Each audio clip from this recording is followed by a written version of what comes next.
Battery Times.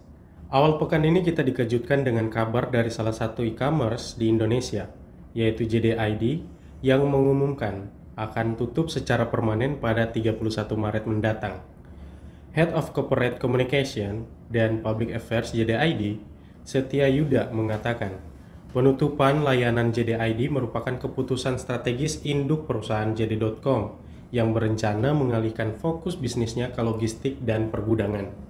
Penutupan layanan JD.ID menambah daftar panjang e-commerce yang akhirnya gulung tikar di pasar Indonesia. Sebelumnya, ada nama-nama seperti Belanja.com, Sorable, Elevenia, Bananas yang lebih dulu memutuskan untuk tutup. Pertama, karakteristik pengguna yang price-oriented diduga menjadi salah satu pemicunya. Hal ini diungkapkan oleh peneliti Indef Nailul Huda.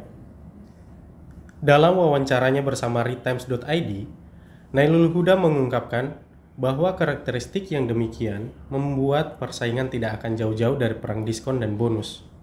E-commerce yang tidak memberikan harga murah akan mudah ditinggalkan oleh konsumen. Kedua, adalah strategi bisnis bakar uang yang dilakukan oleh e-commerce.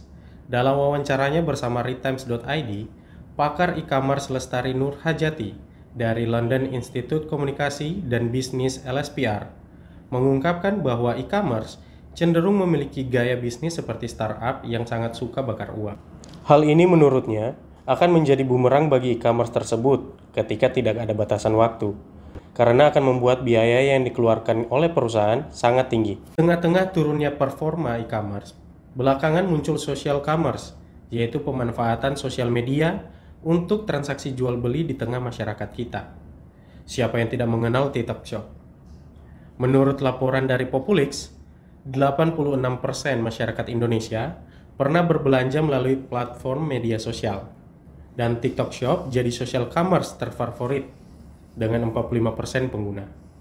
Sementara itu, survei perusahaan e-logistik Ninja Van yang bertujuan memahami fenomena berbelanja menggunakan live streaming mengungkapkan ada sekitar 27,5% responden Indonesia menggunakan TikTok Shop.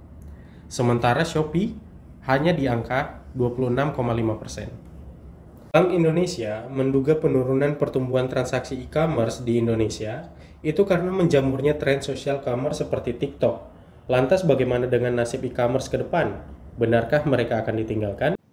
Pakar e-commerce Lestari Nur Hajati mengungkapkan bahwa e-commerce akan tetap bertahan karena sejauh ini social commerce belum bisa memberikan jaminan keamanan berbelanja kepada konsumen sebaik e-commerce, yang sejak awal telah memiliki aturan ketat bagi para mitranya yang ingin membuka toko online.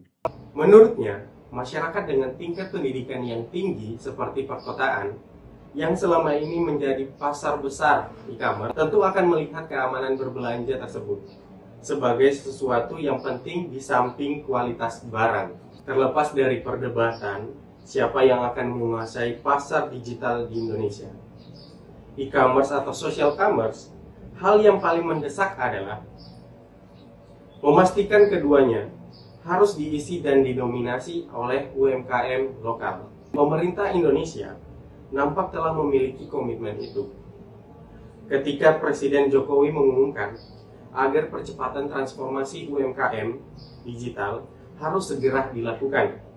Tahun 2023 ditargetkan 30 juta UMKM sudah onboarding digital. Kendati sekali lagi, untuk ke angka tersebut, pemerintah perlu melakukan kolaborasi dengan para pengusaha maupun mitra strategis pemerintah lainnya untuk mengangkat derajat UMKM lokal agar pantas bersaing.